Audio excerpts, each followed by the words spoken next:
Hello बच्चों, welcome to the channel. आज sir chemistry coach. I hope आप सारे गुड एंड फाइन होंगे। अभी स्टार्ट करेंगे आज हम लोग केमिकल काइनेटिक्स से, लेसन नंबर 4 से। देखिए, लेसन नंबर 4 के अंदर आज जो टॉपिक है वो है इंटीग्रेटेड रेट इक्वेशन। देखिए, इंटीग्रेटेड रेट इक्वेशन हम लोग यानी जो रेट लो एक्सप्रेशन किया था हम लोग आज इंटीग्रेशन करने वाले हैं। जो डिफरेंशियल रेट इक्वेशन की थी हमने उसकी आज क्या करानी है, इंटीग्रेशन। देखिए, अगर एक रिएक्टेंट मेरे पास आर है और वो किसके अंदर चेंज होने लग रहा है, पी के अंदर। किसके अंदर चेंज हो रहा है, पी के अंदर चेंज होने लग रहा है। रिएक्टेंट आर मेरा प्रोडक्ट के अंदर चेंज हो रहा है। तो ऑब्वियसली बात है, जब आप रेट ऑफ रिएक्शन इसके लिए कैलकुलेट करते हैं तो रेट ऑफ रिएक्शन का अगर कुछ याद है तो रेट ऑफ रिएक्शन जो था वो क्या आएगा, माइनस में D R by D T, मतलब कॉन्सेंट्रेशन ऑफ आर अपॉन में क्या आएगा, डी टी। और हम लोग जानते हैं कि जो रेट ऑफ रिएक्शन है वो डायरेक्टली प्रोपोर्शनल है इनिशियल कॉन्सेंट्रेशन ऑफ रिएक्टेंट। यानी जो कॉन्सेंट्रेशन है रिएक्टेंट के ऊपर डिपेंड करता है जो रेट ऑफ रिएक्शन है। यानी प्रोपोर्शनैलिटी साइन को अगर मैं हटा दूं तो माइनस में क्या आएगा मेरे पास में डी आर बाई में डी टी, और प्रोपोर्शनैलिटी साइन हटाते क्या आएगा, के इंटू में आर, आर की पावर 1। अब 1 मैंने है तो यानी कि हम लोग बात कर रहे हैं फर्स्ट ऑर्डर रिएक्शन के। यानी हम लोग बात किसकी कर रहे हैं, फर्स्ट ऑर्डर रिएक्शन के। तो माइनस में D R by D T is equal to K into में आर की पावर 1। अब मैं इस इक्वेशन को रीअरेंज कर लेता हूं। Rearrange above equation, rearrange above equation. जैसे मैंने ऊपर वाली इस इक्वेशन को रीअरेंज किया तो रीअरेंज करने के बाद में मेरे पास में क्या बना, माइनस में डी आर अपॉन में डी टी उधर ले जाओ, आर इधर ले आओ, क्या बन जाएगा, के इंटू में क्या आ जाएगा, डी टी। ये बन गया मेरे पास सिंप्लीफाइड फॉर्म में। अब मैंने क्या किया, यहाँ पे अप्लाई कर देते हैं इंटीग्रेशन दोनों साइड पे। Apply integration on both side, apply integration on both side.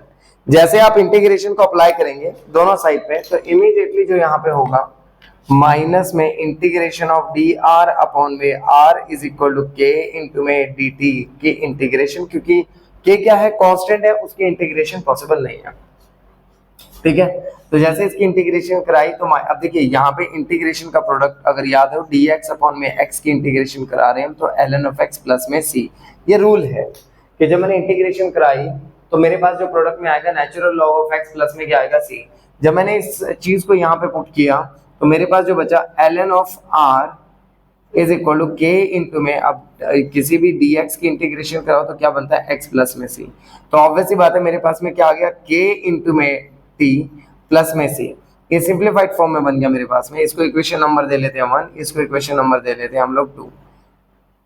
When time is equal to 0 second, जब टाइम मतलब 0 है, रिएक्शन स्टार्ट ही नहीं हुई है, जब रिएक्शन शुरू ही नहीं हुई है तो ऑब्वियसली बात है जो रिएक्टेंट है उसकी इनिशियल कॉन्सेंट्रेशन क्या रहने वाली है, आर नॉट। ठीक है, इनिशियल कॉन्सेंट्रेशन ऑब्वियसली बात है क्या रहने वाली है, आर नॉट। अब मैंने क्या किया, इन दोनों वैल्यूज को उठा के इक्वेशन 2 में पुट किया। Put both values, put both values in equation number 2। Equation number 2 के अंदर आप पुट करें। जैसे आप पुट करेंगे तो आपके पास में क्या आएगा, minus L N of R naught, ये बन जाएगा। के इंटू में टाइम को हम 0 कर चुके हैं, सामने क्या आ गया, सी। सी क्या है, कांस्टेंट ऑफ इंटीग्रेशन। जब इस पूरी चीज को सोल्व किया तो जो बचा मेरे पास में L N of R naught is equal to क्या बच गया, सी। इसको इक्वेशन नंबर मान लेते हैं 3। अब जो 3 इक्वेशन से जो सी की वैल्यू आई है मैं उसको पुट करने वाला हूं इक्वेशन नंबर 2 के अंदर। Put value of C from equation number 3 into equation number 2। Equation number 2 के अंदर आप उसे पुट कर दो। जैसे आप पुट करोगे वैल्यू, इमीडिएटली आपके पास में क्या बनेगा, एल एन ऑफ क्या यहाँ पे R is equal to K into में क्या है, टी, और प्लस में क्या आएगा, minus L N of R naught बन जाएगा। यानी इसको जब मैंने सोल्व किया तो minus L N of R is equal to K into में T minus L N of R naught मेरे पास में आ गया। अब यहां से मेरे पास देखिए 2 तरह की चीजें जनरेट होंगी, एक तो कर्व जनरेट होगी और एक फॉर्मूला जनरेट होगा। तो पहले हम लोग फॉर्मूले की तरफ चलते हैं। तो बच्चे मैंने जैसे यहाँ पे ये इक्वेशन नंबर 4 मान लेते हैं हम लोग। जैसे यहाँ पे क्या किया, अब मुझे पता है कि जो एल एन होता है नेचुरल लॉग का रूल होता है, पहले भी बताया था मैंने कि नेचुरल लॉग किसके इक्वल होता है 2.303 ऑफ लॉग। तो इस वैल्यू को हम यहाँ पे पुट कर देते हैं, है ना। जैसे पुट किया तो मेरे पास में क्या बन गया 2.303 log of R is equal to K into में T minus 2.303 log of R naught. क्या बन गया, मैंने क्या किया दोनों साइड पे डिवाइड कर दिया माइनस 2.303 के साथ, divide both side by minus 2.303। जैसे आपने डिवाइड किया क्या बच गया आपके पास log of R is equal to K into में टी, यहाँ पे क्या बन जाएगा plus log of R not, लेकिन यहाँ डिवाइड किया तो 2.303 और साइन क्या आएगा माइनस, क्योंकि मैंने नेगेटिव 2.303 से डिवाइड किया। अब अगर आप देखें तो ये जो चीज जनरेट हुई है this is your equation of straight line. Equation of straight line कैसे, देखिए y is equal to mx plus में से इक्वेशन फॉलो हो रही है। y एक्सिस के ऊपर मैंने रखा है यहाँ पे log of r, x axis के ऊपर मैंने रखा है यहाँ पे क्या आ रहा है मेरे पास में t टाइम। जब मैंने ये रख लिया x की वैल्यू भी होगी मेरी यूज, y की वैल्यू भी यूज होगी, तो अब बचा गया इंटरसेप्ट। इंटरसेप्ट स्लोप क्या जा रही है माइनस साइन के साथ, ये मेरी इंटरसेप्ट होती है। इंटरसेप्ट जो c की वैल्यू है, जो की वैल्यू क्या आ रही है log ऑफ r नॉट। अब यहां से मेरे पास जो स्लोप इस कर्व की आने लग रही है, वो स्लोप की वैल्यू आ रही है माइनस के अपॉन में 2.303। यानी कई बार न्यूमेरिकल्स में एग्जाम में ये भी क्वेश्चन दे देता है कि भाई स्लोप की वैल्यू ये है कर्व की and what is the value of K, तो आपको वहां पे डायरेक्ट इस फॉर्मूले को यूज करना है। तो ये कर्व आ गई मेरे पास में। अब इसको फॉर्मूले फॉर्म में भी थोड़ा देख लेते हैं हम लोग। फॉर्मूले फॉर्म में मैं इस आर नोट को रीअरेंज इक्वेशन नंबर 4, इक्वेशन 4 को रीअरेंज करो। जैसे आपने रीअरेंज किया तो ऑब्वियसली बात है क्या बन जाएगा, इसको उठा के इधर ले आओ, ln of R naught minus ln of R is equal to K into में टी। अब यहां पे मैं फिर से नेचुरल लॉग का रूल यूज करने वाला हूं। नेचुरल लॉग का रूल कौन सा, ln of a minus ln of b is equal to ln of a upon में b। ये वाला रूल यूज करेंगे हम लोग। जैसे इस रूल को मैंने यूज किया तो ऑब्वियसली बात है जो मेरे पास में बचा क्या बच गया इधर से ln of R naught upon में क्या आ गया, सॉरी अपॉन में क्या आ गया r is equal to K into में टी। अब ln किसके इक्वल होता है, ये रहा 2.303 लॉग, तो वो वैल्यू भी पुट कर दी 2.303 log of R naught upon में r is equal to K into में टी। टी को उठा के इधर ले आओ, 2.303 अपॉन में T log of R naught upon में r is equal to value of K. अगर आप देखें तो किस चीज की वैल्यू आ गई आपके पास में, के की वैल्यू। यानी कि अब इस फॉर्मूले के ऊपर बेसिस बहुत न्यूमेरिकल होते हैं और इस स्लोप के ऊपर भी बहुत बेसिस पे न्यूमेरिकल बनते हैं। लेकिन इससे पहले हम लोग एक बार integrated rate equation zero order के लिए भी देखेंगे वहां पे, ठीक है। आई होप व्यूअर्स आप सबको ये क्लैरिफाई हो गई है चीजें, अगर नहीं तो प्लीज कमेंट सेक्शन में जरूर लिख के बताएं जो भी आपको डाउट या प्रॉब्लम आया हो। अब देखिए जो बात करेंगे हम लोग जीरो ऑर्डर के लिए इंटीग्रेटेड रेट इक्वेशन को कैसे हम लोगों ने सोल्व आउट करना है।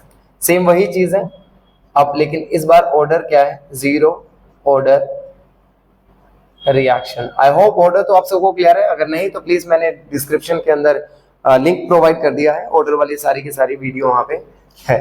तो देखिए जीरो ऑर्डर रिएक्शन के अंदर क्या आएगा, जो हमारा अभी रेट ऑफ रिएक्शन था, मतलब रिएक्टेंट आर किसके अंदर चेंज हो रहा था, प्रोडक्ट पी के अंदर। तो जो हम लोग का रेट ऑफ रिएक्शन आया था, तो रेट ऑफ रिएक्शन क्या था, directly proportional concentration of R, लेकिन पावर क्या है जीरो, क्योंकि ऑर्डर ऑफ रिएक्शन क्या है जीरो। तो फिर यहाँ पे रेट ऑफ रिएक्शन अगर मैं देखूं इज इक्वल टू क्या आएगा, के इंटू में आर नॉट के पावर जीरो। अब रेट ऑफ रिएक्शन हमने कैसे निकाला था, अगर याद हो, rate of reaction is equal to minus में डी आर अपॉन में डी टी। तो मैं यहाँ पे चाहूं तो वही सेम चीज यहाँ पे भी अप्लाई कर सकते हैं हम लोग। तो अब देखिए माइनस में क्या आ गया, डी आर अपॉन में क्या आ गया, D T is equal to K into में आर की पावर नॉट। अब किसी भी चीज की पावर जीरो होती है तो वैल्यू क्या हो जाती है 1, ठीक है। तो माइनस में डी आर अपॉन में डी टी। अब मैं इस इक्वेशन मान लेता हूं इक्वेशन नंबर 1, ठीक है। तो रीअरेंज कर देते हैं हम इक्वेशन 1 को, रीअरेंज इक्वेशन नंबर 1। तो रीअरेंज करने पे क्या बना, माइनस में D R is equal to K into में डी टी। अब वही स्टेप है, फिर से क्या करना हम लोगों ने, इंटीग्रेशन अप्लाई करते हैं दोनों साइड पे, apply integration on both side, apply integration on both side, दोनों साइड के ऊपर इंटीग्रेशन को अप्लाई कीजिए। जैसे आपने इंटीग्रेशन अप्लाई किया माइनस में डी आर, अभी अभी मैंने बताया था कि इस तरह के इंटीग्रेशन को कैसे सोल्व करना है। डी आर का इंटीग्रेशन का प्रोडक्ट आएगा आर, और के तो कांस्टेंट है ही है, और इधर क्या बन जाएगा टी प्लस में सी, कांस्टेंट ऑफ प्रोपोर्शनैलिटी वहां पे इंटीग्रेशन स्टेप। अब यहाँ सबसे इंपॉर्टेंट चीज क्या है, जब टाइम क्या है zero, when time is equal to zero, then जो r है वो किसके इक्वल होगा, r नोट के इक्वल होगा। अब ये जो r नोट के इक्वल है, हम इसे इक्वेशन नंबर 2 के अंदर पुट करेंगे। इक्वेशन नंबर 2 आ गया, ठीक है। तो put value of t and r, put value of t and r in equation number 2। Equation number 2 में पुट कर देते हैं वैल्यू। जैसे आपने वैल्यू को पुट किया तो क्या बन गया, minus of R is equal to K into में जीरो, क्योंकि आर तो आर नोट के इक्वल है और टाइम किसके इक्वल रखा है, जीरो, तो सी। अब सी की वैल्यू क्या आ रही है, माइनस आर नोट। अब इस सी की वैल्यू को मैं इक्वेशन नंबर 2 में पुट कर देते हैं। Put value of C in equation number 2, वापस इक्वेशन 2 में पुट किया तो इक्वेशन 2 में हमारे पास क्या बचा, minus of R is equal to क्या आ रहा है, के इंटू में टी, प्लस में क्या आ रहा है सी, तो सी की जगह पे मेरे को क्या लिखना पड़ा, माइनस ऑफ आर नोट। मैं इसको उठा के इधर ले आता हूँ, R naught minus R upon में T is equal to K. I hope viewers ये भी इंटीग्रेटेड रेट इक्वेशन आप सबको क्लैरिफाई हो गई है। अगर इसके कर्व की बात की जाए तो इसकी कर्व कैसे बनेगी, देखिए कर्व में आपको कुछ नहीं करना है, फिर से वही चीज आ गई, y is equal to M X plus में सी, ठीक है। कर्व के लिए आपने क्या करना है, मल्टीप्लाई बोथ साइड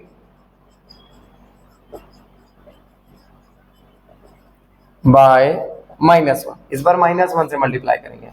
जैसे हम मल्टीप्लाई करोगे क्या बन जाएगा, r, माइनस में क्या आ जाएगा kt, प्लस में क्या आ जाएगा r नॉट। तो जब आप कर्व को इसके डिजाइन करेंगे तो यहाँ पे क्या आ गया, कॉन्सेंट्रेशन ऑफ रिएक्टेंट, और इधर क्या आ गया आपके पास में टाइम। तो इज इक्वल टू, अब जो स्लोप है वो नेगेटिव साइन के साथ आ रही है, और स्लोप की जो वैल्यू आएगी वो ऑब्वियसली दिखाई दे रही है, क्योंकि इक्वेशन में y is equal to M X plus C लगा है, तो m क्या होता है, स्लोप। तो स्लोप की वैल्यू क्या आ रही है, माइनस ऑफ के, और जो इंटरसेप्ट हमारा वो इंटरसेप्ट की वैल्यू क्या आ रही है, r not. I hope viewers आपको सबको इस चीज से काफी इजीली क्लैरिफाई हो गया है।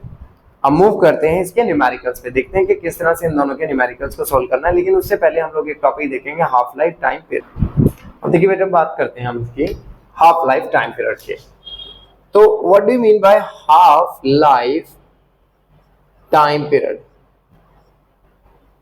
टाइम पीरियड, देखिए हाफ लाइफ टाइम पीरियड से क्या मतलब है। देखिए हाफ लाइफ टाइम पीरियड मतलब है कि मान लीजिए आपके पास एक पिज्जा है, अब पिज्जा को आप आधा कितने टाइम में खा जाओगे, इस टाइम को हम बोलेंगे हाफ लाइफ टाइम पीरियड। क्या नाम देंगे, हाफ लाइफ टाइम पीरियड। यानी अगर ये रिएक्टेंट है तो रिएक्टेंट अपनी कॉन्सेंट्रेशन का हाफ कितने टाइम में रह जाएगा, इस टाइम को आप क्या नाम देंगे, हाफ लाइफ टाइम पीरियड, ठीक है। तो अब देखिए मेरे पास दो फॉर्मूले जनरेट हुए हैं, फर्स्ट ऑर्डर के लिए एंड जीरो ऑर्डर के लिए। देखिए फर्स्ट ऑर्डर के लिए जो फॉर्मूला आपके पास आया, k is equal to 2.303 upon में t log of initial concentration upon final. जबकि यहां जो फॉर्मूला आया था r नॉट माइनस में r is equal to t is sorry upon में t is equal to k, ये दो फॉर्मूले हैं। अब हाफ लाइफ टाइम पीरियड क्या होता है, व्हेन रिएक्टेंट जो है वो इनिशियल कॉन्सेंट्रेशन का हाफ रह जाए, है ना, और देन टाइम को जब हम डिनोट करेंगे t 1/2, इस तरह से सिंबल है, कोई 1/2 ऐसा कोई फॉर्मूला नहीं है, तो वो पुट किया। ये इक्वेशन 1 मान लेते हैं, तो इसको बाद में देखेंगे। Put value of r and t in equation number 1, equation number 1 में पुट कर दो। k इज इक्वल टू क्या आ गया 2.303, और t के अंदर क्या आ गया t half, log of initial concentration क्या आ रही है हमारी, इनिशियल कॉन्सेंट्रेशन आने लग रही है आर नोट, फाइनल क्या आ रही है आर नोट अपॉन में 2, तो ये तो कैंसिल हो जाएंगे और 2 ऊपर चला जाएगा, तो नेट क्या बचेगा, k is equal to 2.303 upon में t हाफ, लॉग ऑफ क्या आ गया मेरे पास में 2, लॉग क्या आ गया 2, लॉग 2 की जो वैल्यू होती है log 2 इज इक्वल टू 0.3010। तो जैसे मैंने log 2 की वैल्यू पुट करी तो 2.303 अपॉन में t हाफ इनटू में क्या आ गया 0.3010। जब पूरी वैल्यू को सॉल्व किया तो k is equal to 0.693 upon में t हाफ, या इसको आप ऑल्टरनेटिव फॉर्म में भी लिख सकते हैं इक्वेशन को। कैसे? t half is equal to 0.693 upon में k। तो इस फॉर्मूले से भी आप डायरेक्ट वैल्यू को निकाल सकते हैं। अब देखते हैं जीरो ऑर्डर के लिए ये चीज। अब जीरो ऑर्डर के लिए भी यही एप्लीकेबल है। When r is equal to क्या है, r नॉट अपॉन में t, एंड तो t को जो हमने रिप्रेजेंट करना है वो किससे करना है, t हाफ से। इक्वेशन को मान लेते हैं equation number 2, put value of r and t in equation number 2। Equation 2 में पुट कर दीजिए आप। t को मैं बाहर निकाल लेता हूँ 1/t, तो मेरे पास r नॉट माइनस में क्या आ जाएगा, r नॉट अपॉन में 2, क्योंकि यही मेरी वैल्यू है r के इज इक्वल टू k। 2 को मैंने एलसीएम में लिया तो 1 अपॉन में t, 2r not minus r naught upon में 2 इज इक्वल टू k। जब इस 2 को मैंने सॉल्व किया तो मेरे पास जो वैल्यू बची r नॉट अपॉन में 2, इसको t हाफ बोल रहे हैं हम, तब से k को उठा के मैं इधर ले आता हूँ और t हाफ को मैं ले जाता हूँ उधर। तो ये मेरे पास एक और फॉर्मूला आ गया t हाफ का, लेकिन ये किस चीज के लिए एप्लीकेबल है, सिर्फ जीरो ऑर्डर रिएक्शंस के लिए। अब देखते हैं इसके न्यूमेरिकल्स को किस तरह सॉल्व करना है, फर्स्ट ऑर्डर के, जीरो ऑर्डर के, या इनके हाफ लाइफ टाइम पीरियड के। ठीक है, चलिए स्टार्ट करते हैं न्यूमेरिकल से। चलिए बच्चों स्टार्ट करते हैं न्यूमेरिकल से। देखिए क्या कह रहा है क्वेश्चन में, calculate the half life time period of first order reaction. काफी इंपॉर्टेंट क्वेश्चन है, बोर्ड के अंदर एनसीईआरटी बुक का क्वेश्चन है, बोर्ड में भी कई बार पूछा जा चुका है। क्या है कि calculate the half life time period of first order reaction with the rate constant, यानी k की वैल्यू हमें प्रोवाइड कर रहे हैं। हम देखिए डायरेक्ट क्वेश्चन है ये, तो इसमें तो कुछ खास मुश्किल नहीं आनी चाहिए। t half is equal to 0.693 upon में k, यानी कि हम क्या करेंगे 0.693 अपॉन में k की वैल्यू क्या है 200 सेकेंड, यानी मैं डायरेक्ट डिवाइड कर दूंगा इस क्वेश्चन को 0.3465 इंटू 10⁻⁻² सेकेंड में है ना, तो सेकेंड ये आ गया हमारे पास में हाफ लाइफ टाइम पीरियड इसका। लेकिन अगर उसने मिनट के अंदर दिया है तो भी सेम फॉर्मूला। अब क्या t हाफ बनेगा, t half is equal to 0.693 upon में 2, कितना बन गया 0.3465, लेकिन आंसर इस बार मिनट्स में आएगा, बिकॉज यहाँ पे यूनिट मिनट में है। पिछली बार सेकंड में थी इसलिए सेकंड के अंदर आंसर आया था हमारा। अब अगर बात करें ईयर्स की तो ऑब्वियसली वही मेथड इसमें भी यूज होगा, 0.693 अपॉन में क्या आ गया 4, और डिवाइड किया तो हमने 0.1।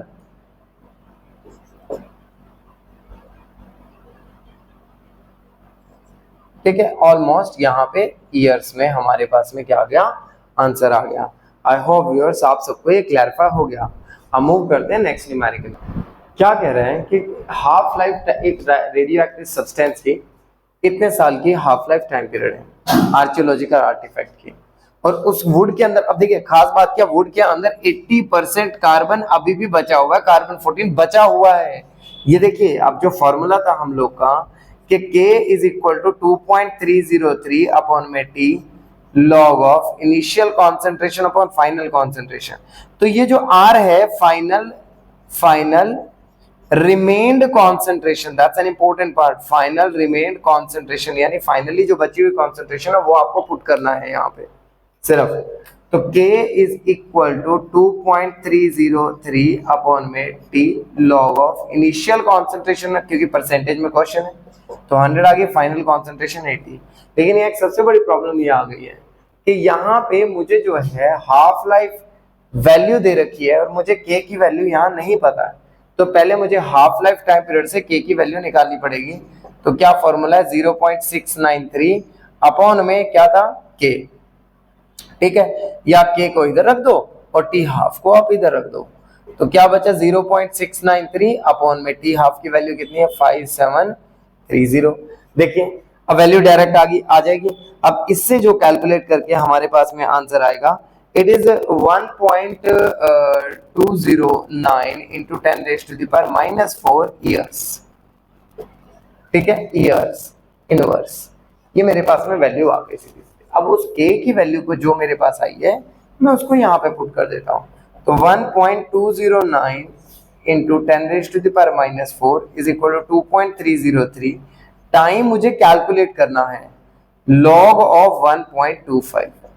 अब देखिए log of 1.25 आ गया। अब जब हमेशा याद रखना कि न्यूमेरिकल के अंदर ज्यादातर क्वेश्चन के अंदर ज्यादातर हमेशा log की वो वैल्यू प्रोवाइड की जाती है जो आपके क्वेश्चन के अंदर बनने वाला है।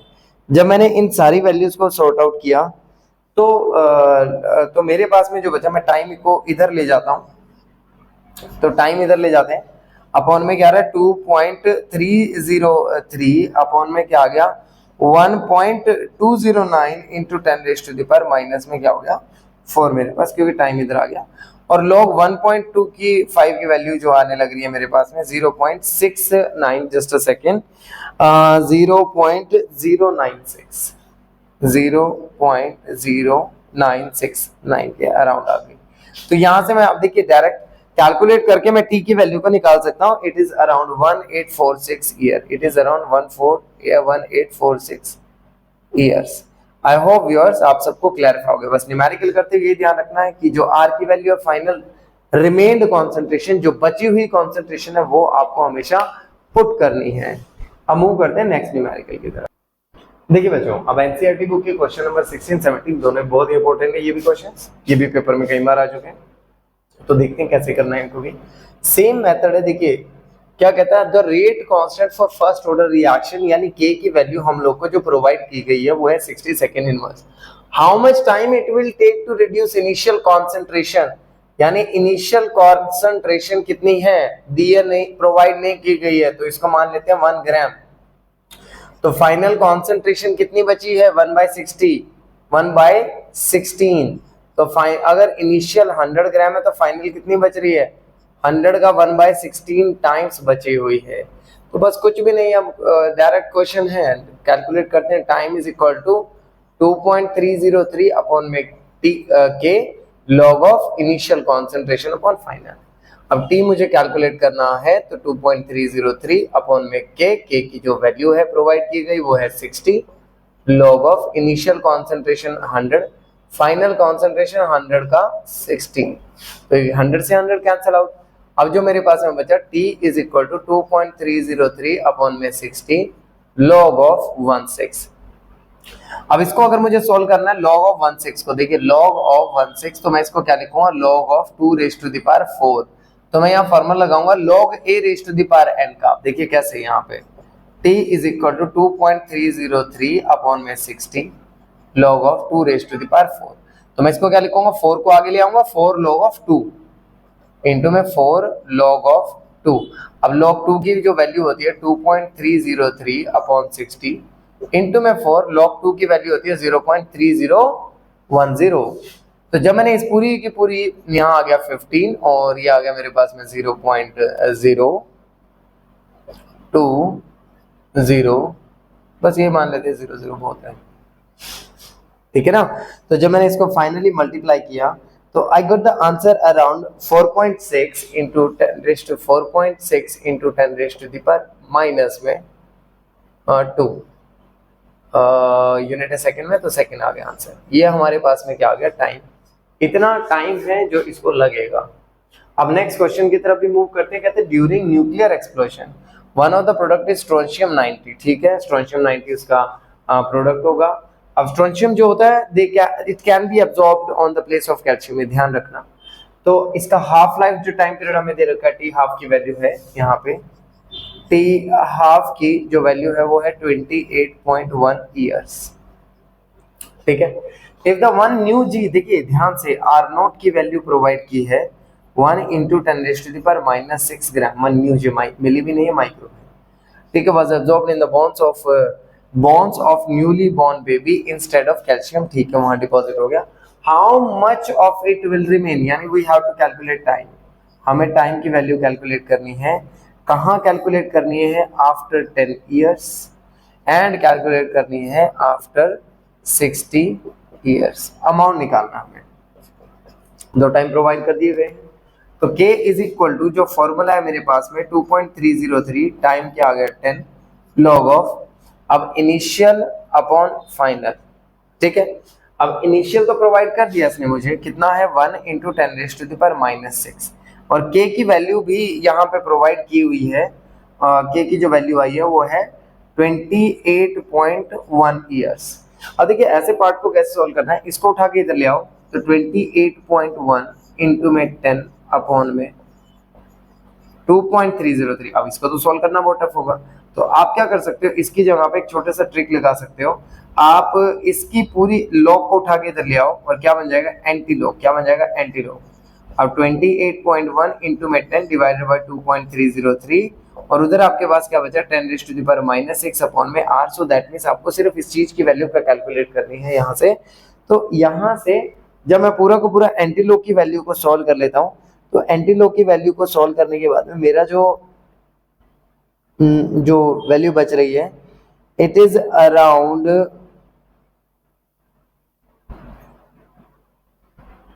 फुल कैलकुलेट करके r की वैल्यू आ रही है 0.1072। इतनी मेरी r की वैल्यू बचने लग रही है। आई होप कैलकुलेशन तो मैंने साइड बाय साइड यहाँ पे कर दी, but main thing is that कि क्या आप लोग को मेथोडोलॉजी क्लियर हुई। Main thing is the method of this question. तो इतना मेरे पास में अमाउंट बच गया। अब 60 ईयर्स पे भी आप खुद से अपने आप कैलकुलेट करके देखिए, कुछ भी नहीं करना है। k की वैल्यू पुट कर रखी है, upon into is equal to क्या रहा है 2.303। अब टाइम क्या है 60 ईयर्स, तो मैंने 60 रख दिया। लॉग ऑफ वही वन चीज क्या आ गई 1 इंटू 10⁻6 अपॉन में क्या आ गया मेरे पास में r। तो इस पूरी वैल्यू को फिर से मैं क्या करना है, इस बार भी लॉग करना, एंटी लॉग करना है। 60 अपॉन में क्या आ गया 2.303 और यहाँ पे मैंने क्या किया, उस लॉग को उठा के इधर ले आया। तो यहाँ क्या बन गया, एंटी लॉग 1 इंटू 10⁻⁻6 अपॉन में r। जब यहाँ से मैंने r की वैल्यू को कैलकुलेट किया तो r की वैल्यू मेरे पास में आने लग रही थी, ये न्यू जी में है, r की वैल्यू आ रही है 0.2 न्यू जी। माइक्रोग्राम में मेरे पास में वैल्यू बचने लग रही है 0.2 के अराउंड, 0.22 आएगा। तो आई होप व्यूअर्स ये भी न्यूमेरिकल एनसीईआरटी बुक का बहुत इंपॉर्टेंट है, आप सबको शायद क्लैरिफाई हो गया। तो अगर कोई क्यूरीज है तो you can write in the chat box, वहाँ पे सॉरी कमेंट सेक्शन में। चलो अब मूव करते हैं दो और इंपॉर्टेंट न्यूमेरिकल, दोनों फिर से एनसीईआरटी बुक से। क्वेश्चन नंबर 18, यहाँ तक क्वेश्चन नंबर 19 देखिए क्या कहता है, show that the time required for 99% completion is twice to the time required for the 90% completion. कुछ खास नहीं है, देखिए प्रूफ ही करना है। तो k is equal to 2.303 upon में t कितना 99% मान लेते हैं, log of initial upon final. ठीक है, अब 99% कंप्लीट हो चुकी है, तो बचा कितना, मैंने कहा था हमेशा क्या पुट करना है, जो बचा हुआ है। कितना बच रहा है 1%, कितना बच रहा है सिर्फ 1%। और जबकि यहाँ पे अगर मैं चेक करूँ तो कितना आने लग रहा है, अब आप खुद देखिए, यहाँ पे जो इनिशियल अगर 100 है तो फाइनल में क्या बचेगा आपके पास में 100 माइनस में 90, कितना बच गया सिर्फ 10%। कितना बच रहा है आपके पास में 10%। तो यहाँ वैल्यूज पुट करते हैं, T99 is equal to 2.303 upon में k लॉग ऑफ क्या आ रहा है हमारे पास में 100 अपॉन कितना बचा 1%, 1 आ गया। T90 के लिए भी निकाल लेते, क्या बचेगा 2.303 अपॉन में k लॉग ऑफ 100 अपॉन क्या बचा 10, तो ये बच गया मेरे पास में 10। अब लॉग ऑफ 10 की वैल्यू क्या होती है 1, लॉग ऑफ 10 की वैल्यू क्या होती है 1।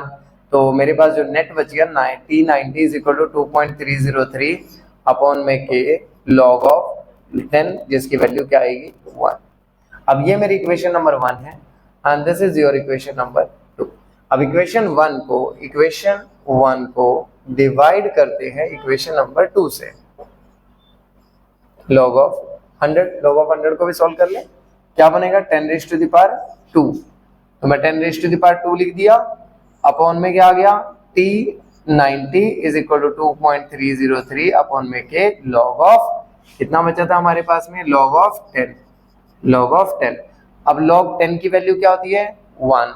अब मैं यहाँ सॉल्व करूंगा तो क्या आएगा 2 लॉग ऑफ 10 और लॉग 10 की वैल्यू क्या होती है 1। तो ये बच गया मेरे पास में। अब देखिए ये भी कैंसिल, ये भी कैंसिल, यानी T99 अपॉन में T90 की जो वैल्यू आ रही है क्या आ रही है 2:1, यानी ट्वाइस टाइम यहाँ पे क्या हो रहा है रिक्वायर होने लग रहा है रिएक्शन के लिए। अब बात करते हैं क्वेश्चन नंबर 19 की। फर्स्ट ऑर्डर रिएक्शन यानी फर्स्ट ऑर्डर रिएक्शन 40 मिनट लेती है 30% डिकम्पोजिशन के लिए। देखिए खास बात क्या है फिर से कि 30% जो है वो डिकम्पोज हो रहा है, 30% क्या है, डिकम्पोज हो रहा है, तो बचेगा कितना, ऑब्वियस सी बात है 70%, है ना। तो उसी चीज को हम यूज करेंगे, तो k is equal to 2.303 upon में टाइम क्या है 40 log of initial concentration 100, because question जो है परसेंटेज के अंदर प्रोवाइडेड है, फाइनल क्या होगा 100 माइनस 30, यानी कि 2.303 अपॉन में 40 लॉग ऑफ 100 अपॉन में क्या आ गया मेरे पास में 70। जब मैंने इसको इससे डिवाइड किया तो 1.42 के आसपास मेरा आंसर आ गया, ठीक है। तो जब मैंने log ऑफ 1.42 की वैल्यू देखी तो log ऑफ इसकी वैल्यू आई 0.15 इंटू 2.303 अपॉन में 40, ये वैल्यू आएगी मेरे पास में k की। तो जब मेरे पास में k को मैंने पूरा सोल्व किया तो k की वैल्यू आई है 8.92, k is equal to 8.92 into 10⁻³ minute inverse, क्योंकि फर्स्ट ऑर्डर। अब एक पार्ट हो गया हमारे पास सोल्व 30% के लिए। अब हमें क्या करना है, टी हाफ को कैलकुलेट करना है। अब टी हाफ के लिए फिर से फॉर्मूला क्या था, हमने अभी किया था, T half is equal to 0.693 upon में के, यानी 0.693 अपॉन में के की जो वैल्यू आई है वो है 8.92 इंटू में 10⁻³ क्या आ गया मेरे पास में -3। जब मैंने पूरी वैल्यू को यहाँ पे सॉल्व किया तो आंसर जो मेरा आया इट इज अराउंड 77.7 मिनट्स के अराउंड मेरा आंसर आ जाएगा। आई होप व्यूअर्स आप लोग को ये चीज क्लैरिफाई हुई है। अब मैं एक स्पेशल टाइप के न्यूमेरिकल्स के ऊपर जा रहा हूँ जो न्यूमेरिकल गैसेस के साथ में रिलेट करते हैं। तो मूव करते हैं नेक्स्ट इंपॉर्टेंट सेक्शन की तरफ। तो गैसेस फॉर्म में जब भी इस तरह से कोई भी रिएक्टेंट या कुछ भी इस तरह से प्रोडक्ट आपको दिया होगा, चलिए हम स्टार्ट करते हैं डायरेक्ट आंसर से। किस तरह से देखिए, जैसे मेरे पास में क्या है, एक एजो आइसोप्रोपेन है। देखिए मैं आप लोग की तरह ही समझाऊंगा, जैसे आप मुझे भी इक्वेशन मान लीजिए नहीं बनानी आती तो मैं डायरेक्टली क्या लिखूंगा, एजो आइसोप्रोपेन। किसके अंदर चेंज हो रहा है, उसने बोला है खुद से, हेक्सेन में, और साथ में क्या बन रहा है, N2 गैस में। क्या कह रहा है कि जब टाइम 0 है तो ऑब्वियस सी बात है रिएक्शन शुरू ही नहीं होगी, तो प्रोडक्ट तो बना नहीं होगा, और उस टाइम पे जो पूरा प्रेशर है वो ऑब्वियसली इसी गैस का आएगा, किसका, एजो आइसोप्रोपेन का, 35.0 mmHg। लेकिन जैसे रिएक्शन स्टार्ट हुई, रिएक्शन पहुंच गई 360 सेकेंड्स के ऊपर पहुंच गई रिएक्शन, तो ऑब्वियसली ये भी कुछ अमाउंट बन गया होगा, ये भी कुछ अमाउंट बना होगा। हमेशा हाईएस्ट जो वैल्यू होती है उसको सब्ट्रैक्ट किया जाता है इसमें से। अब 35.0 माइनस में x, क्योंकि देखिए इसमें से इतना कंज्यूम तो हो चुका है, खत्म हो चुका है, तभी तो वो बने हैं वहां पे। तो जब मैं यहाँ पे P टोटल की वैल्यू को कैलकुलेट करूंगा तो pressure of azo isopropene plus में क्या आएगा, प्रेशर ऑफ हेक्सेन, प्लस में क्या आएगा, प्रेशर ऑफ नाइट्रोजन गैस। तो प्रेशर ऑफ एजो आइसोप्रोपेन आ रहा है 35.0 minus of x plus x। जब मैं सारी वैल्यू सॉल्व करता हूं तो मेरे पास में कैंसिल होके क्या बचा, 35.0 प्लस x, और जो टोटल प्रेशर उस 360 सेकंड पे आ रहा है कितना बना है, 54.0। तो यहां से जो x की वैल्यू आ गई वो मेरे पास कितनी आ गई, 19.0। यानी अब अगर मैं देखूं इस क्वेश्चन के अंदर तो मेरे पास जो वैल्यू आ गई R नोट की वैल्यू तो मुझे पता लग गई 35.0, लेकिन R की वैल्यू क्या है, ये वाली है।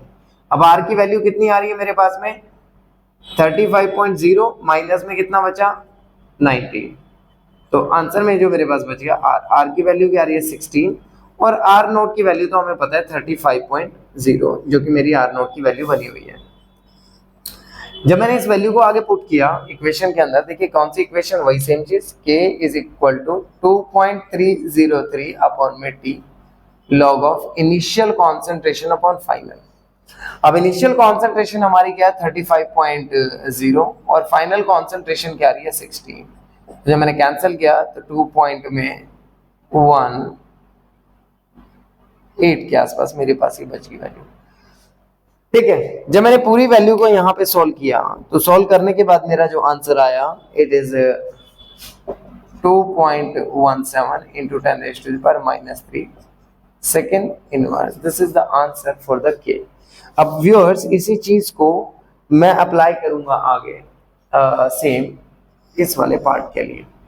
या एक ट्रिक मैं डायरेक्ट दे देता हूं, देखिए ट्रिक से आप निकाल सकते हैं। क्या फॉर्मूला है, 2.303 अपॉन में टी लॉग ऑफ इनिशियल मतलब जो पी नॉट, जो पार्शियल प्रेशर आपको प्रोवाइड किया गया है, ठीक है, उस पार्शियल प्रेशर, फिर पी टोटल माइनस में क्या आएगा, पी टोटल माइनस में पी नॉट, ठीक है, जो भी आपका इनिशियल प्रेशर है, पी टोटल जो उस टाइम पे आपको प्रेशर आपको प्रोवाइड किया गया है, ठीक है, उसमें से आपने क्या करना है, जो भी पी नॉट, बार बार बोल रहा हूं, जो इनिशियल प्रेशर आ रहा है उसके अंदर से आपको सिर्फ इतना सा करना है कि एक्स को माइनस करना है, दैट्स इट, और कुछ नहीं करना आपको, ठीक है। या देखिए अब इसी चीज को यहाँ पे अप्लाई करके देखते हैं। देखिए मेरा जो प्रेशर आया था, टोटल प्रेशर था 54, ठीक है, उसमें से मेरे पास क्या है, पी नॉट की वैल्यू मेरी क्या थी 35, माइनस में एक्स की वैल्यू क्या आई थी मेरी 19, ये देखो डायरेक्ट ट्रिक लग गई। तो आप इसमें डायरेक्ट यूज कर सकते हो इस मेथड को कि पी टोटल माइनस में पी नॉट माइनस में एक्स, जो भी वैल्यू बचेगी आप उसको डायरेक्ट वैल्यू पुट कर देंगे। अब इसी फॉर्मूले से सेकंड पार्ट को भी देख लेते हैं। सेकंड केस को सॉल्व करके k is equal to 2.303 upon में टाइम इस बार जो प्रोवाइड किया गया that is 720 log of P naught की वैल्यू क्या है 35.0, पी टोटल की वैल्यू क्या है 63 माइनस में क्या आ गया मेरे पास में 35.0 और इन दोनों का डिफरेंस कितना बचेगा बताइए मेरे पास में, वही मेरा वैल्यू आएगी, ठीक है, 63 माइनस में 35, ये बच गया मेरा 63 35 18 के अराउंड, है ना, 18 के अराउंड बच गया मेरा। तो बस इसको सॉल्व करता हूँ आगे, या चाहो तो पूरा मेथड दोबारा एक बार करके देख लो, ठीक है, उसको भी देख लेते हैं ताकि बेटर हो जाए कंडीशन, क्योंकि अल्टीमेटली गोल तो पूरी तरह सोल्व करना आना चाहिए, ठीक है। तो अब देखिए यहाँ पे पी टोटल मेरे पास में कितना बना 720 इज इक्वल टू क्या बन गया मेरे पास में, पी वो आ रहा है 35.0 प्लस एक्स ना sorry minus x plus x जो कि कैंसिल हो गया, तो सॉरी 63 है, मैं सॉरी वैल्यू पुट कर दी। तो देखिए 63.0 minus 35.0 is equal to X, और x की वैल्यू जो मेरे पास में बच गई कितनी बन गई, वो 28 बन रही है, यस 28 आ गई मेरी x की वैल्यू। उसी चीज को वहां पे पुट कर देते हैं, देखिए यहाँ पे भी यही चीज आ रही है, अगर आप देखें तो यही चीज यहाँ पे बनेगी। तो k is equal to 2.303 upon में t की वैल्यू क्या आ रही है 720 लॉग ऑफ इनिशियल कॉन्सेंट्रेशन क्या है मेरे पास में 35.0, फाइनल कॉन्सेंट्रेशन क्या आ रही है मेरे पास में 35.0 माइनस ऑफ x। अब डायरेक्ट ये भी यूज कर सकते हो, ठीक है। अब देखिए ध्यान से, जब मैंने इसकी पूरी कैलकुलेशन x की वैल्यू क्या आ रही है 18, तो 2.303 अपॉन में 720 लॉग ऑफ क्या आ गया मेरे पास में 35.0 अपॉन में क्या आ गया ये बन गया मेरा 17। तो आप अब यहाँ से इजीली कैलकुलेट कर पाएंगे 2.0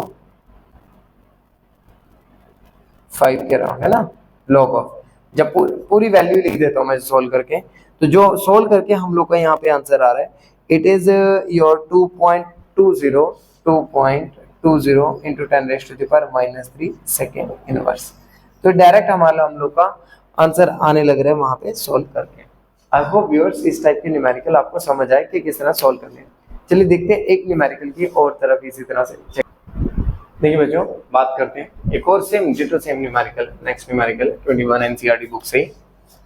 तो देखिए इस टाइप के आप न्यूमेरिकल को कैसे करना, वही सेम मेथड, कुछ अलग नहीं करना है कि जो हमें प्रोवाइड किया गया है दैट इज SO2Cl2। करने को तो हम ट्रिक से भी कर दें, लेकिन पहले मेथडोलॉजी ही क्लैरिफाई होनी चाहिए।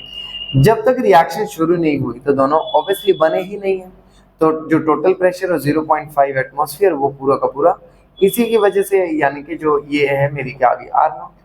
लेकिन जैसे टाइम कहाँ पे पहुंचा 100 सेकंड के ऊपर, तो 100 सेकंड पे जो टोटल प्रेशर अब 0.6 है ये भी बन चुका होगा, ये भी बन चुका होगा, 0.5 से इसको माइनस भी करना पड़ेगा, है ना। तो जो P टोटल है वो प्रेशर ऑफ किसके इक्वल है SO2Cl2 प्लस में प्रेशर ऑफ SO2 प्लस में प्रेशर ऑफ Cl2। अब इसकी जो वैल्यू है वो है x, इसकी वैल्यू क्या है x, इसकी वैल्यू क्या रही है 0.5 माइनस में x, ठीक है। तो ये दोनों कैंसिल कर दिया हम लोगों ने, 0.5 प्लस में x और p टोटल की जो वैल्यू आने लग रही है मेरे पास में 0.6, तो x की वैल्यू आ गई 0.1। अब देखिए यानी मेरे पास जो r है वो ये है r 0.5 माइनस ऑफ x, यानी 0.5 माइनस 0.1 0.4 मेरे पास में वैल्यू आ गई।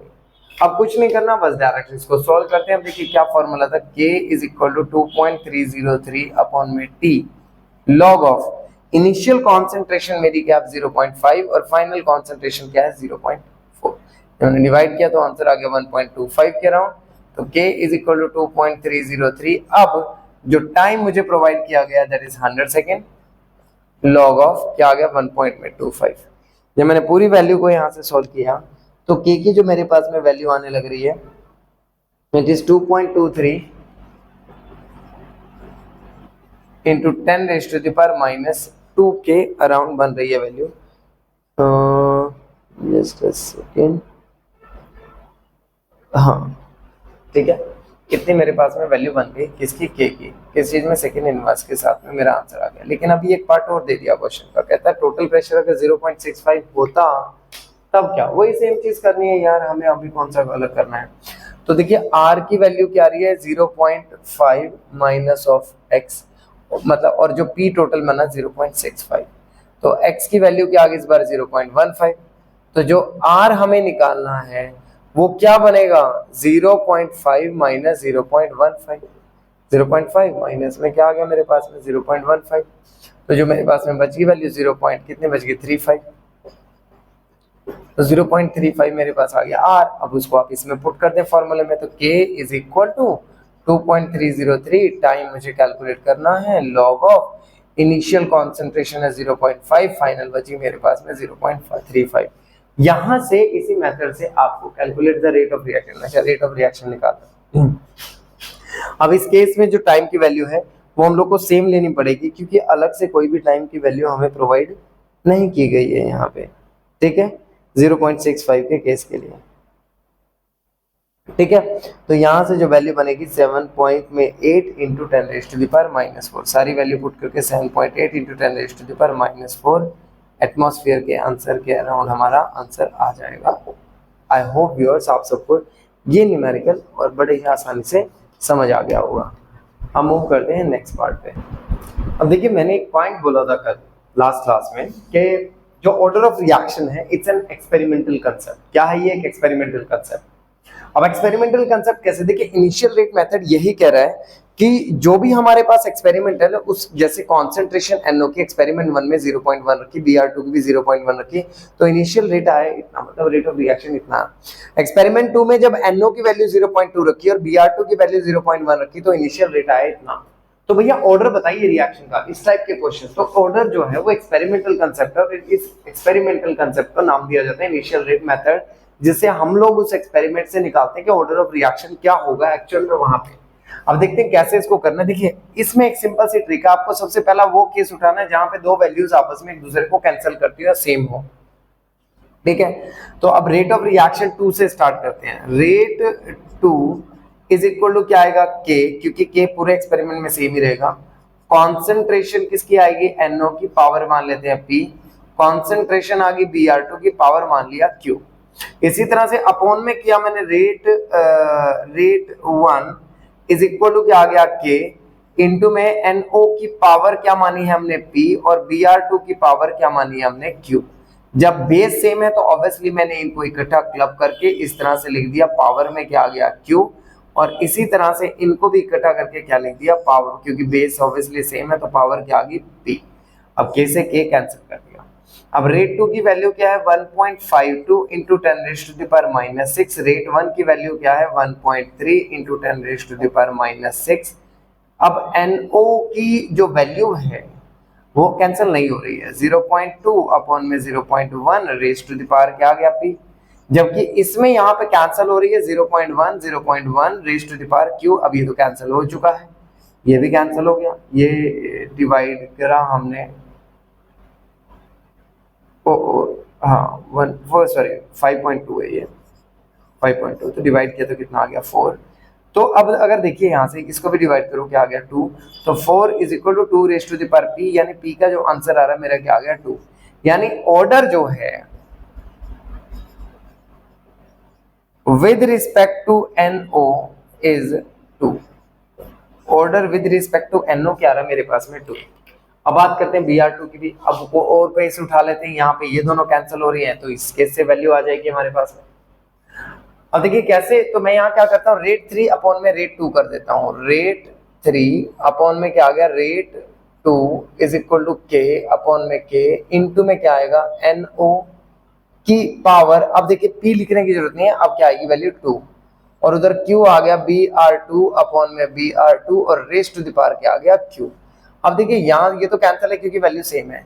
यहाँ पे वैल्यूज को अरेंज करके लिख लेते हैं 15.6 into 10 raise to the power minus 6, और ये ऐसे लिख लेते हैं 5.2 into 10 raise to the power minus 6 is equal to concentration of NO। NO की वैल्यू क्या है फिलहाल 0.2 अपॉन 0.2, और पावर में क्या आएगा 2, क्योंकि इसका ऑर्डर हम लोग कैलकुलेट कर चुके हैं 2, इनटू में Br2 अपॉन में ये जो वैल्यू आ रही है 0.3 अपॉन में 0.1 रेज टू द पावर क्या आ गया q। ये तो पूरा कैंसिल, क्योंकि 1.2 एक दूसरे को कैंसिल कर देंगे। ये भी कैंसिल, यहाँ पे कितना आ गया 3, यानी 3 यहाँ कितना आ गया 3 raise to the power q, यानी q की वैल्यू अब देखिए कितनी आ रही है 3, तो पावर क्या बन जाएगी 1।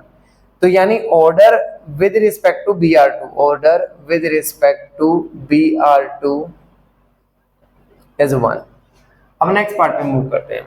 नेक्स्ट पार्ट क्या कह रहे हैं, रेट लो। भाई रेट लो लिख देते हैं हम। रेट लो में क्या आएगा, देखिए rate of reaction, rate of reaction is equal to k into में NO की पावर क्या आएगी 2, और Br2 की पावर जो हम लोगों ने कैलकुलेट किया वो है 1। नेक्स्ट क्या कह रहे हैं, रेट कांस्टेंट की वैल्यू भी निकालें। अब देखिए इस चीज को करना है, किसी भी एक एक्सपेरिमेंट को आप उठा लीजिए, किसी भी एक एक्सपेरिमेंट को। सपोज मैंने 1.56 into 10 raise to the power minus 5 is equal to k मुझे कैलकुलेट करना, और उस टाइम पे NO की जो वैल्यू है वो 0.2 है जिसकी पावर क्या हो जाएगी 2, और उधर क्या है 0.3 है जिसकी पावर क्या हो जाएगी 1। जब यहां से मैं k कैलकुलेट किया तो 0.2 यानी 2 अपॉन में 10 का स्क्वायर, यानी 2 अपॉन 10 इंटू में क्या आएगा 3 अपॉन में 10 इज इक्वल टू 1.56। इसको भी हम लोग ऐसा कर लेते हैं 15.6 into 10 raise to the power minus 6। अब ये 10 रेज टू पावर माइनस 3 आ गया, तो 15.6 into 10 raise to the power minus 6 into 10 raise to the power plus 3 is equal to k, और अपॉन में क्या आ गया 2 इंटू 2 4 4 3 12। ठीक है, तो जब मैं इस तरह से पूरी वैल्यू को जब सॉल्व करने जा रहा हूँ तो मेरे पास में जो फाइनल आंसर आ रहा है it is your 1.3 into 10 raise to the power minus 3 के अराउंड आंसर आएगा 1.3 into 10 raise to the power minus 3 mole. अब देखिए यूनिट सबसे इंपॉर्टेंट है, अगर आपने यूनिट नहीं लिखी तो वहां पे हाफ मार्क डिडक्ट आएगा। अब यूनिट यहाँ जो ऑर्डर आ रहा है हमारा 3 आ रहा है, तो थर्ड ऑर्डर के लिए मैंने कल भी फॉर्मूला दिया था, क्या था, हाँ जी बोलिए, n-1 litre 1 minus n second inverse, ये के की यूनिट का था।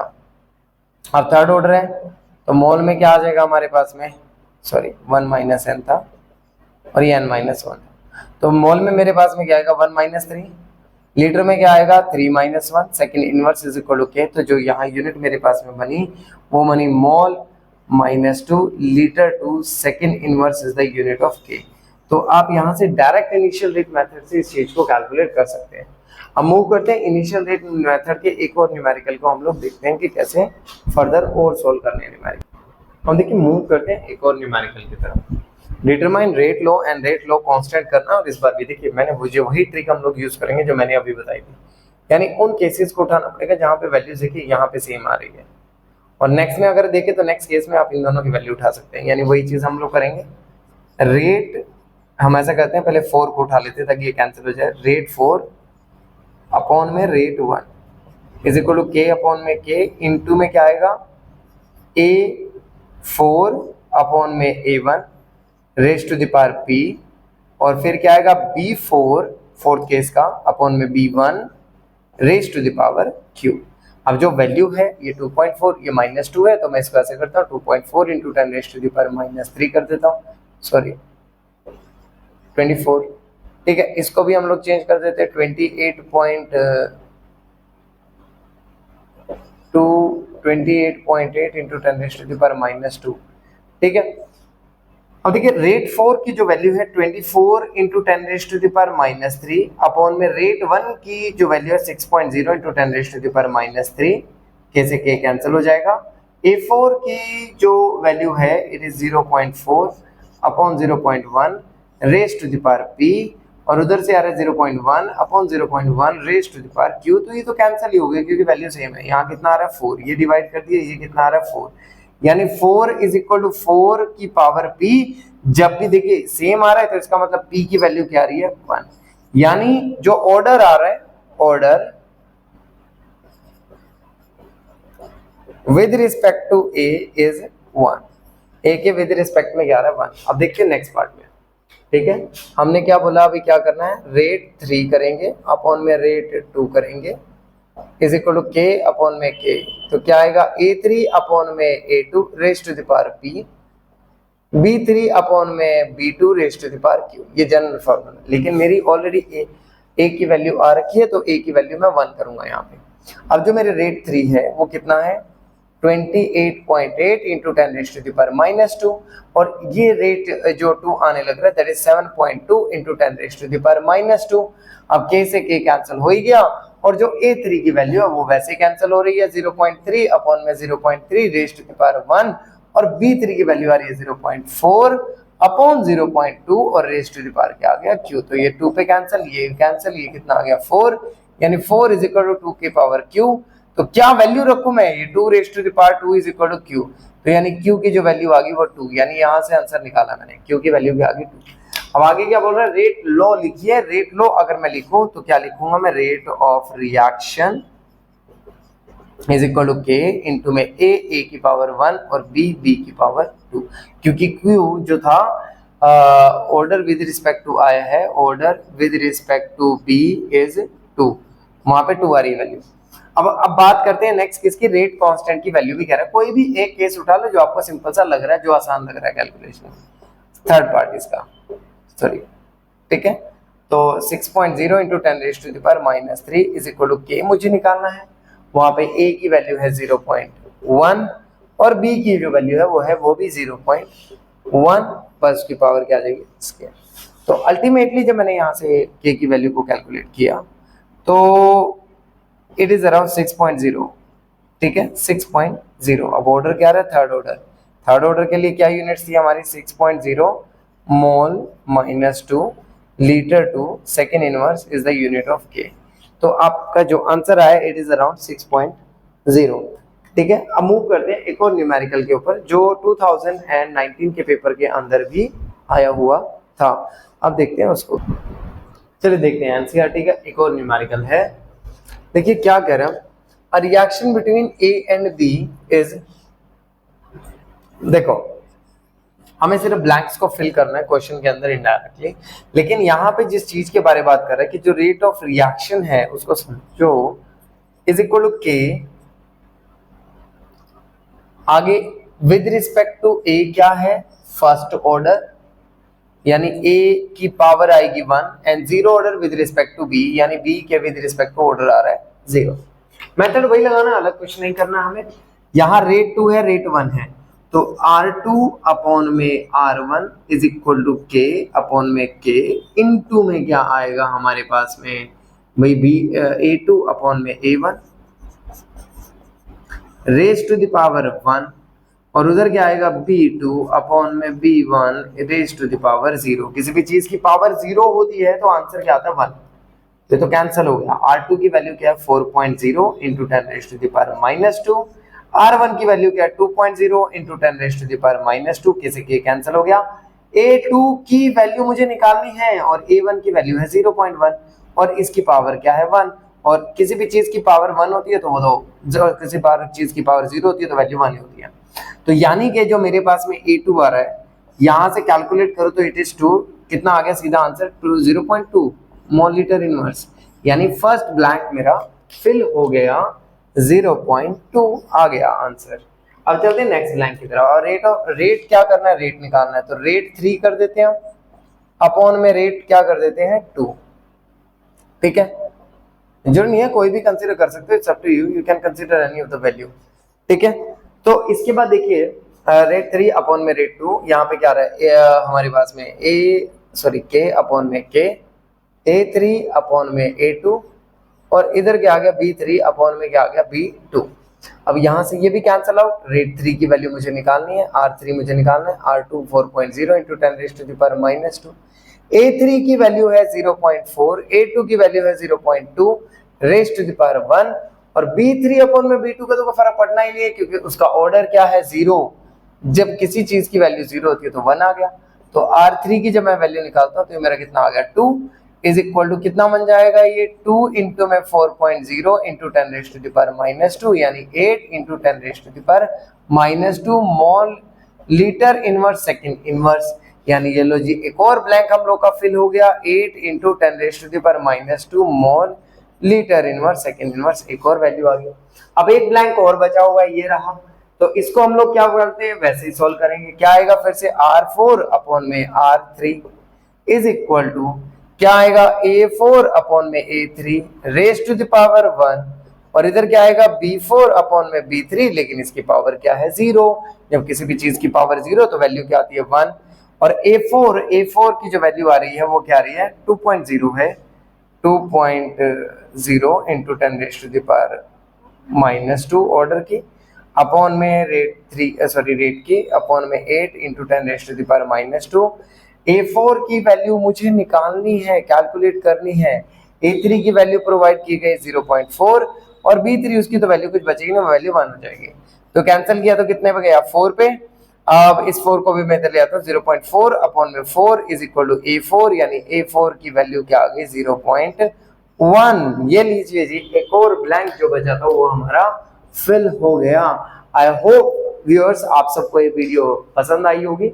अगर आप सबको कंसेप्ट क्लैरिटी हुई है इस वीडियो से तो प्लीज चैनल को लाइक शेयर एंड सब्सक्राइब जरूर करें, and please bell icon press कर लें so that you will get the notification for the further videos. And one more thing, please जितना हो सकता है प्लीज अपने फ्रेंड्स में इस चीज को शेयर करें। Thank you so much.